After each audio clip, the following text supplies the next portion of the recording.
Hi there, and let's get to it. When we were looking at edit decision lists, one of the recommendations that was made was to export a low-quality self-contained video file of your timeline so that you could use it as a comparison when conforming your timeline in Davinci Resolve. There's actually a specific function in Davinci Resolve that allows you to import an offline reference movie and compare it to your reconstructed timeline on the edit page or the color page. I'm going to begin in the edit page, where I'm going to import my XML and all the associated media. This is about a 2.5-minute edit with a few dissolve effects and a few transform controls. So some of the clips have been rescaled, some have been rotated, and there's also been some color changes made.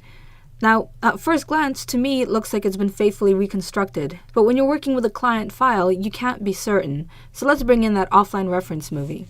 I'm going to go back into the media page, and I'm going to find the self-contained edit of this video that was generated in Premiere Pro. To specifically designate it as a reference movie, I'm going to right-click on the clip in the storage library and say Add as Offline Reference Clip. It's now appeared in my media pool, and a checkerboard in the bottom left-hand corner of the thumbnail indicates that it's a reference clip. I'm going to go back into my edit page, and now I'm going to associate the clip with this specific timeline.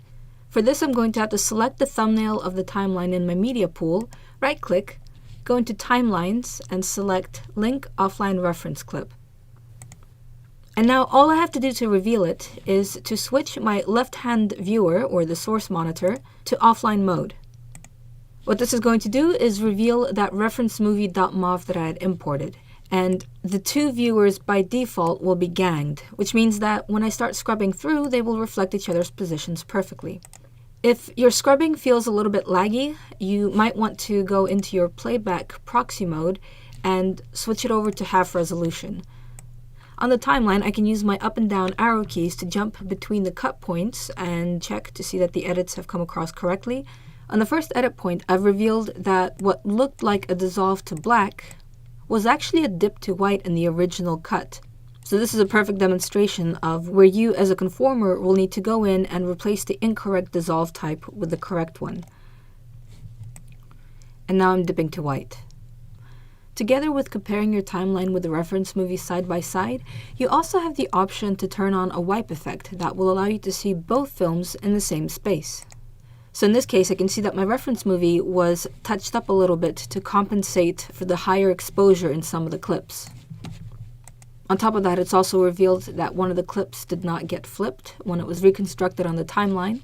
So I can turn my wipe off by right-clicking on the viewer and selecting No Wipe, and go into the inspector and flip the image.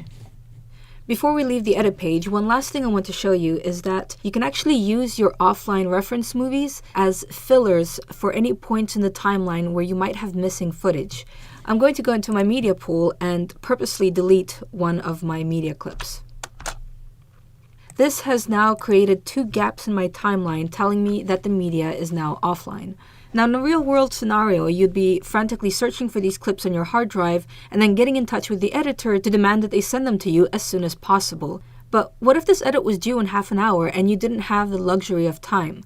Well, you could go into your master project settings, scroll down to the very bottom where we have our conform options, and you could tick to show the offline reference movie for timeline gaps or for non-conformed edits, which is what we have in this instance. Now in the timeline, it's still going to tell you that the clip is offline, but in the timeline viewer, you're going to see video again. Is it ideal for a final delivery? No, of course not. It's an h.264.mov file. It's heavily compressed, but this is still a lot better than having offline media or just a black gap. So it's the best thing to use in a pinch. The very last thing I'd like to show you is using the offline reference movie in the color page. Here, we're going to have to turn on our image wipe mode in the top left corner of the viewer. And then we're going to have to right-click on the viewer and specify the type of reference mode we want to use. You need offline. You will reveal, in this case, the reference movie on the right-hand side and my original footage on the left. So now I can go in and start adjusting my brightness and my contrast to try to match what the editor had originally done. And I think I've gotten fairly close. Thank you very much for watching, and until next time.